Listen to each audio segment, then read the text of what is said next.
Praise the lord. నాతోని సహోదరి సహోదరుడా, యేసు ప్రభు నిన్న నేడు ఏకరీతిగా ఉన్న దేవుడైంటున్నాడు. ఆయన మారని దేవుడైంటున్నాడు, మార్పు లేని దేవుడైంటున్నాడు. ఆయన గొప్ప దేవుడైంటున్నాడు, ఆయన జీవం గల దేవుడైంటున్నాడు, ఆయన జీవించే ఉన్న దేవుడైంటున్నాడు. ఆ దేవునికే మహిమ కలుగునుగాక. ఈ సమయంలో దేవుని యొక్క వాక్య భాగమును మనం ధ్యానం చేసుకుందాం. మత్తయి సువార్త 4వ అధ్యాయంలో ఇక్కడ చూసినట్లయితే 17-18 వచనం మనం చదువుకుందాం. అప్పటి నుండి యేసు పరలోక రాజ్యము సమీపించి ఉన్నది గనుక మారు మనసు పొందుడని చెప్పుచు ప్రకటింప మొదలుపెట్టెను.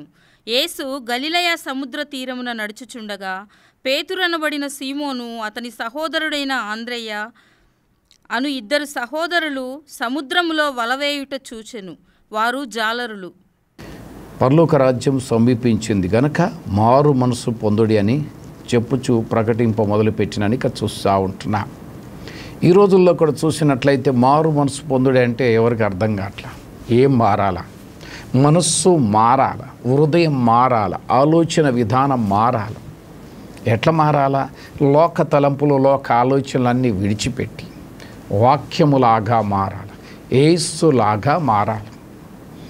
ఆయన చూసినట్లయితే పరిశుద్ధుడు, ఆయన పరిశుద్ధుడు, ఆయన పరిశుద్ధుడు, ఆయన పరిశుద్ధుడు, ఆయన పరిశుద్ధుడు అని పరలోకములో దేవదూతలు ఆయన స్తుతిస్తూ, ఘనపరుస్తూ, హెచ్చిస్తూ, ఆరాధిస్తూ ఉంటున్నారు. ఆ దేవునికే మహిమ కలుగునుగాక. కాబట్టి కొన్నిసార్లు మనం ఉపవాసం ఉండి ఎక్కువ భక్తి చేద్దామన్నప్పుడు శోధనలు ఎక్కువ వస్తాయి. దేవునికి దగ్గరగా ఉందామని మనం ప్రయత్నాలు చేసినప్పుడు సాతాను ఎన్నో చిక్కులు తీసుకొచ్చి పెడతా ఉంటుంది. కానీ ఏ చిక్కులు తట్టు చూడకుండా మనం ప్రభు తట్టు చూస్తూ ధైర్యంగా ఉండటమే, వాక్యము తట్టు చూడటమే చాలా ప్రాముఖ్యమైంది. కాబట్టి ఈ సమయంలో మనం చూస్తూ ఉంటున్నాం, మారు మనస్సు పొందాలి, మనస్సు మారాలి. కానీ ఈ రోజుల్లో చూసినట్లయితే మనస్సు మారాలంటే చాలాసార్లు చాలామందికి అర్థం కావట్లా. హృదయం మారాల. ఎట్లా మారాలా? లోకము, లోక ఆలోచనలు, లోక సుఖభోగాలన్నీ విడిచిపెట్టి యథార్థంగా ప్రభుకి ఇష్టమైన రీతిలో పరిశుద్ధంగా మన యొక్క హృదయము, మన యొక్క ఆలోచన, మన తలంపులు ప్రభుతోటి చూడటం ఇది చాలా ప్రాముఖ్యమైంది. ఆ దేవునికే మహిమ కలుగునుగాక. 18వ వచనంలో చూస్తూ ఉంటున్నాం. మత్తయి సువార్త 4:18 చూసినట్టయితే ఇక్కడ చూస్తూ ఉంటున్నాం. యేసు గలిలయ సముద్ర తీరమున నడుచుచుండగా పేతురు అనబడిన సీమోను అతని సహోదరుడైన ఆంద్రయ్యను అను ఇద్దరు సహోదరులు సముద్రములో వలలు వేయుట చూశాను. ఏం చేస్తున్నారు? వాళ్ళిద్దరూ వలలు వేస్తూ ఉంటున్నారు. హల్లెలూయా. అయితే వలలు వేసే వాళ్ళు ఏం పట్టుకుంటారు? చేపలు పట్టుకుంటారు. చేపలు పట్టుకోవాలని వాళ్ళు చేపలు పడుతూ ఉంటున్నారు. కాబట్టి ఇక్కడ యేసు ప్రభువారు ఏం చేశారని చూసినట్లయితే గలిలయ సముద్రమున నడుస్తూ ఉంటున్నారు. చాలాసార్లు ఇజ్రాయెల్ టూర్ పోయినప్పుడు కూడా ఆ గలిలయ దగ్గర తీసుకెళ్ళి అక్కడ చేపల కూరలు అక్కడ తింటారు. అక్కడికి వెళ్ళినప్పుడు అక్కడ భోంచేస్తారు. గలిలయ సముద్రం దగ్గరికి వెళ్ళినప్పుడు అక్కడ హోటల్స్లో అక్కడ చేపలు తినటం అవన్నీ జరుగుతూ ఉంటుంది. కాబట్టి యేసు ప్రభువారు కూడా ఆ యొక్క గలిలయ సముద్ర తీరమున నడుస్తూ ఉన్నప్పుడు అయితే ఇక్కడ వీరిద్దరూ అక్కడ కనపడ్డారు. ఎవరెవరు కనపడ్డారు? పేతురు, సీమోను అతని సహోదరుడైన ఆంద్రయ్య. కాబట్టి ఇక్కడ చూస్తూ ఉంటున్నాం. అయితే సముద్రములో వాళ్ళు వలలు వేస్తూ ఉంటున్నారు. అయితే వారు జాలరులు, చేపలు పట్టే వాళ్ళని ఇక్కడ చూస్తూ ఉంటున్నాం. Praise the Lord. హల్లెలూయా. కాబట్టి యేసు ప్రభువారు కూడా ఆ గలిలయ మార్గమున, ఆ సముద్ర మార్గాన నడుస్తూ ఉంటున్నారు. కాబట్టి ఇక్కడ చూసినట్లయితే 19వ వచనం మనం చదువుకుందాం. 19:20. ఆయన నా వెంబడి రండి, నేను మిమ్మును మనుషులను పట్టు జాలరులనుగా చేతునని వారితో చెప్పెను. వెంటనే వారు తమ వలలు విడిచిపెట్టి ఆయనను వెంబడించిరి. Praise the lord. కాబట్టి ఇక్కడ చూసినట్లయితే ఒక అద్భుతం మనం చూడాలి. వీరిరువురిని కూడా చూసినట్లయితే పేతురు, సీమోను, తర్వాత ఆంద్రయ్య వీళ్ళిద్దరూ కూడా ఏం చేస్తున్నారు? గలిలయ సముద్రములో వలలు వేస్తున్నారు, చేపలు పడతా ఉంటున్నారు. చేపలు పడతా ఉన్నప్పుడు యేసు ప్రభువారిని చూశారు. ఎవరు చూశారు? యేసు ప్రభువారిని చూశారు. అయితే ఇక్కడ చూసినట్లయితే మిమ్మును మనుష్యులను పట్టు జాలరుగా చేతునని వారితో చెప్పాను. ఇప్పుడు దాకా మీరు చేపలు పట్టారు, ఇప్పుడు మనుషులను పట్టే వాళ్ళలాగా చేస్తా అంటున్నారు. హల్లెలూయా. కొన్నిసార్లు ఇది అర్థం కాదు. చేపలు పట్టచ్చు కానీ మనుషులు పట్టడం ఏంటి అని అనుకోవచ్చు. కాబట్టి లోకములో అనేక మంది నశించిపోతూ ఉంటున్నారు. మారు మనస్సు పొందటానికి, ప్రభు సువార్త ప్రకటిస్తానికి వీరిని వాడుకుంటున్నట్టు ఈ సందర్భాల్లో మనం చూస్తూ ఉంటున్నాం. ఒక వ్యక్తిని వాడుకోవాలంటే ప్రభు చిత్తమై ఉండాలి. కాబట్టి ఇక్కడ వీరిద్దరిని కూడా పిలిచింది దేవుడు పిలిచాడు. కాబట్టి ఈ రోజుల్లో సేవ చూస్తూ ఉంటున్నాం. ప్రభు ఎవరినైతే పిలుస్తాడో, ఎవరినైతే ప్రత్యేకంగా ఏర్పరచుకుంటారో వారి యొక్క జీవన విధానం, వారి యొక్క పరిచర్య చాలా వ్యత్యాసంగా ఉంటుంది. ప్రభు హస్తం వారితో ఉంటుంది. కొన్నిసార్లు కొంతమంది అనొచ్చు, నువ్వు ఈ పని ఎందుకు చేస్తున్నావయ్యా అంటే, ఆయన నన్ను చేయమన్నాడు. ఎవరు చేయమన్నాడు? ఫలానా ఆయన చేయమన్నాడు. ఫలానా ఆయన ఎవరు? యేసయ్య చేయమన్నాడు. హల్లెలూయా. కాబట్టి వీరిద్దరిని కూడా చూసినట్లయితే యేసు ప్రభువారు ఇప్పుడు నువ్వు చేపలు పడుతూ ఉంటావు కానీ ఇప్పుడు మనుషులు పట్టి జాలరుగా చేస్తా అన్నారు. అదే రకంగా ఈ రోజుల్లో కూడా చాలామంది సువార్త ప్రకటించడం, తర్వాత సేవకులుగా కావటం, రకరకాలుగా సేవా విధానంలో ఉంటున్నారు. వారందరూ ఎవరైతే ప్రభు పిలిచాడో, ప్రభు ఎన్నుకున్నాడో, ప్రభు యొక్క ప్లానింగ్లో ఉంటున్నారో, దేవుని యొక్క చిత్త ప్రకారం వారు సేవలో ఉంటున్నారో వారి యొక్క సేవ చాలా డిఫరెంట్గా ఉంటుంది. హల్లెలూయా. కాబట్టి ఈ రోజుల్లో చూసినట్లయితే సేవ మనుషులు మెచ్చుకోవాలన్నా, దేవుడు మెచ్చుకోవాలన్నా, ఎవరు మెచ్చుకోవాలా అని చాలా రకరకాలుగా మనం చూస్తూ ఉంటున్నాం. కాబట్టి మనం చేసే పరిచర్య, మనం చేసేది ఎవరు మెచ్చుకోవాలా? ప్రభుని మెప్పుకరంగా, దేవునికి ఇష్టమైన రీతిగా, దేవుడు మెచ్చుకునే రకంగా ఉండటం అనేది ఇది చాలా ప్రాముఖ్యమైంటుంది. కాబట్టి ఇక్కడ చూసినట్లయితే వీరి ఇరువురిని కూడా ప్రభు పిలిచాడు. ఏం చేశాడు? ఇక్కడ చూసినట్లయితే నేను మిమ్మల్ని మనుషులను పట్టు జాలరుగా చేతునని వారితో చెప్పాను. మనుషులు పట్టే జాలరుగా మిమ్మల్ని చేస్తా అంటున్నాడు. కాబట్టి నాతో ఈ సహోదరుడా 2004 సంవత్సరంలో ప్రభు నన్ను పిలిచాడు. పిలిచి ఇదిగో నా యొక్క సువార్తను ప్రకటించాలని మాట్లాడి ఉంటున్నాడు. అందును బట్టి ఆ దేవునికి మహిమ కలుగునుగాక. కాబట్టి ఎన్నో సమస్యలు, గత 20 సంవత్సరాల్లో ఎన్నో సమస్యలు, ఎన్నెన్నో పరిస్థితులు వచ్చినా ప్రభు హస్తము తోడుగానుంది. అందును బట్టి ఆ దేవుడిని నేను ఎంతగానో స్తుతిస్తూ ఉంటున్నాను. ఆయా రాష్ట్రాల్లో, ఆయా ప్రాంతాల్లో వెళ్ళినప్పుడు దేవుని కృప తోడుగానుంచాడు, దేవుని యొక్క హస్తము తోడుగానుంచాడు. కానీ ఎవరు కూడా ఎప్పుడు కూడా దేవుని కృపను బట్టి చెయ్యి ఎత్తకుండా దేవుడు కాపాడి ఉంటున్నాడు. ఎవరు కూడా చెయ్యి ఎత్తకుండా దేవుడు కృప చూపాడు. ఆ దేవునికే మహిమ కలుగునుగాక. కాబట్టి ఈ సమయంలో చూసినట్లయితే వెంటనే వారు తమ వలనను విడిచిపెట్టి ఆయనను వెంబడించారు. ప్రైజ్ అల్లాహ్. కాబట్టి ఇక్కడ చూసినట్లయితే వాళ్ళు అప్పుడు వరకు చేపలు పడుతున్నారు. చేపలు పట్టే వాళ్ళు యేసు ప్రభుని పిలవంగానే వచ్చేసారు. వాళ్ళిద్దరు కూడా వచ్చేసారు. ఇంకా చాలే, ఇంకెన్ని రోజులు చేపలు పట్టారు, చాలు, ఇప్పటి నుంచి మనుషులు పట్టమంటే ఓకే అని ఆ యొక్క వలలన్నీ అక్కడ తమ వలలు విడిచిపెట్టి ఆయనను వెంబడించిరి. యేసు ప్రభు పిలవంగానే వచ్చేసారు. చూడండి, ఆయనలో ఆ యొక్క వాక్కులో గొప్ప శక్తి ఉంటుంది, ఆ మాటలో శక్తి ఉంది. కాబట్టి నాతో ఈ సహోదరుడా ఈ రోజుల్లో దేవుడు పిలిస్తే వచ్చే రకంగా ఉన్నారా? దేవుడు ఆ యొక్క పనిని, ఆ యొక్క వ్యాపారాన్ని, ఆ యొక్క పనులను, ఆ యొక్క జాబ్ను, ఆ యొక్క బిజినెస్ను, ఆ యొక్క పని పక్కన పెట్టేసి రమ్మంటే కూడా కొంతమంది వచ్చేటట్టున్నారు, కొంతమంది వచ్చేటట్టు లేరు. కానీ దేవుడు ఎవరినైతే ఎన్నుకున్నాడో, ఎవరినైతే పిలిచాడో వారిని తప్పక రప్పించనంటున్నాడు. Praise the Lord. హల్లెలూయా. కాబట్టి ఈ సమయాల్లో మనం చూస్తూ ఉంటున్నాం. ఒక అద్భుతం ఏంటంటే యేసు ప్రభు చెప్పంగానే వారు విన్నారు. ఈ రోజుల్లో చూసినట్లయితే ఆదివారం మందిరంకి రమ్మంటే సమయం లేదండి, చాలా బిజీగా ఉన్నాం, చాలా పనులు ఉంటున్నాయి అని అనుకుంటున్నారు. కేవలం మందిరానికి రావాలంటేనే ఇటువంటి పరిస్థితి ఉంది. తర్వాత కొంతమంది అయితే ప్రార్థన చేస్తానికి సమయం లేదు, తర్వాత బైబిల్ ధ్యానిస్తానికి సమయం లేదు, తర్వాత ప్రభుని స్తుతిస్తానికి సమయం లేదు. సమయాన్ని అనేది చాలా ప్రాముఖ్యమైంటుంది.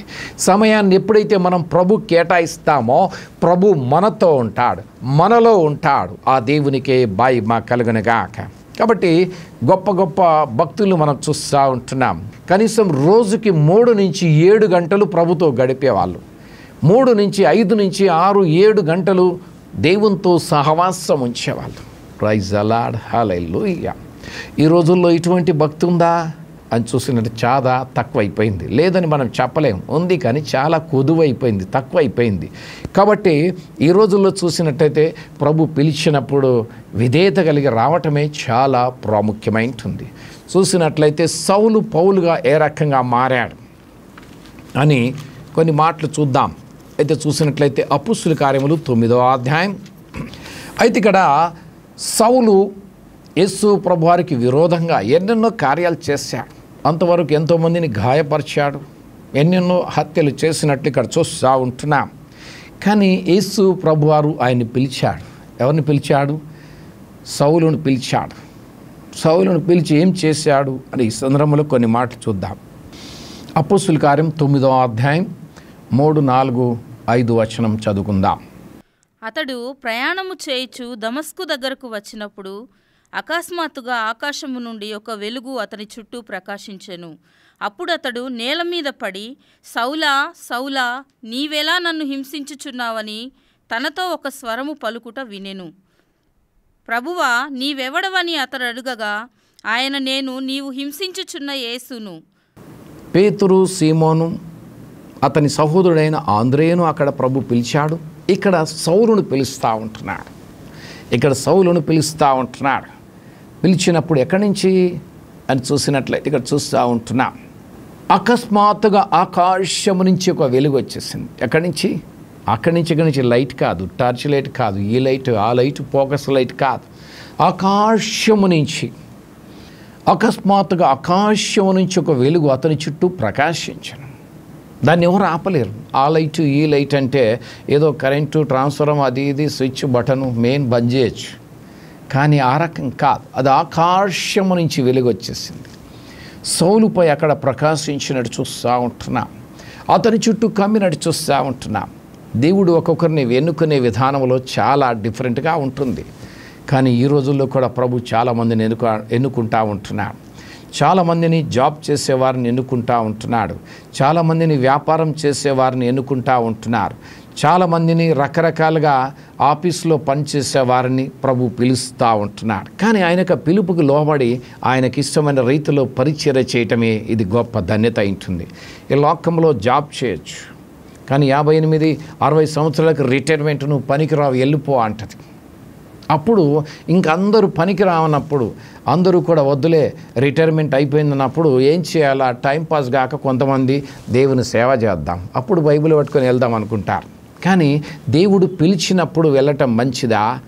లేకపోతే లోకము లేకపోతే గవర్నమెంట్ అందరూ కూడా వద్దు, నువ్వు పనికిరావని రిటైర్మెంట్ ఇంటికాడ కూర్చోనికి చేత కాదన్నప్పుడు సేవ చేయటం ప్రాముఖ్యమైందా? అందుకని అక్కడ చూసినట్లయితే వారు అక్కడ వలలు వేసి చేపలు పడతా ఉంటున్నారు. ప్రభు పిలిచాడు, వెంటనే ఆ యొక్క వలలు అక్కడ పడేసి దేవుని యొక్క సేవలో వారికి ముందుకు వెళ్ళారు. Praise the Lord, hallelujah. కాబట్టి ఇక్కడ కూడా చూసినట్టయితే సౌలును కూడా దేవుడు ఎన్నుకున్నాడు. ఆయన యొక్క ప్రణాళికలో ఉంటున్నాడు కనుక ప్రభు ఆయన రక్షించాడు. కాబట్టి ఈ సమయంలో ఇక్కడ చూసినట్లయితే ప్రభు అతనితో మాట్లాడిన తర్వాత 9వ వచనం మనం చదువుకుందాం. అతడు 3 దినములు చూపు లేక అన్నపానములేమియూ పుచ్చుకొనకుండెను. అయితే 3 దినాలు ఏం చూపు లేదు, తిండి లేదు. 3 రోజులు చూపు లేదు, తిండి లేదంటే రూమ్లో వేసి కొట్టి దంచితే ఎట్లయితే చక్కగా అవుతారు. మామూలుగా మాటింటారు ఎవరైనా? వినరు. కాబట్టి సౌలు యేసు ప్రభుకి విరోధంగా ఎంతోమందిని హింసించడం, యేసు ప్రభు వారికి విరోధంగా ఎన్నో కార్యాలు చేశాడు. ఎవరిని ఎట్లా వినిపించాలో దేవునికి బాగా తెలుసు. కాబట్టి ఇక్కడ ఏం జరిగింది? అతడు 3 దినములు చూపు లేక, 3 దినములు చూపు లేదు. అప్పుడు దాకా చక్కగా ఉన్నాడు, చక్కగా చూసేవాడు, చూపు లేకుండా అయిపోయింది. అన్నపానములు ఏమీ పుచ్చుకోలేదు, చూపు లేదు, తిండి లేడంటే అప్పుడు ఏమైంది? రూమ్లో వేసి కొట్టి మూలకు చక్కగా నిలబెడితే ఎట్లయితానో అట్లా అవుతాడు. అప్పుడు ఏంటంటే నువ్వు ఏం చెప్తే అది వింటాను, అయ్యా నీ కాలు మొక్తా అంటారు చూడు, అటువంటి పరిస్థితి వస్తుంది. కాబట్టి ఇక్కడ ఏం జరిగింది అని ఇక్కడ చూసినట్లయితే 15వ వచనంలో మనం చదువుకుందాం. 14, 15. ఇక్కడను నీ నామమును బట్టి ప్రార్థన చేయు వారినందరినీ బంధించుటకు అతడు ప్రధాన యాజకుల వలన అధికారము పొందియున్నాడని ఉత్తరమిచ్చెను. అందుకు ప్రభువు, నీవు వెళ్ళుము, అన్యజనుల ఎదుటను రాజుల ఎదుటను ఇశ్రాయేలీయుల ఎదుటను నా నామము భరించుటకు ఇతడు నేను ఏర్పరచుకొనిన సాధనమై ఉన్నాడు. ఇతడు నా నామము కొరకు ఎన్ని శ్రమలను అనుభవింపవలెనో నేను ఇతనికి చూపుదునని అతనితో చెప్పెను. అయితే ఇక చూస్తూ ఉంటున్నాం, దేవుడు కూడా సౌలును ఎన్నుకున్నాడు, ప్రణాళికలో ఉంచుకొనే వెలుగుతో నింపాడు. 3 రోజులు చూపు లేదు, తిండి లేదు.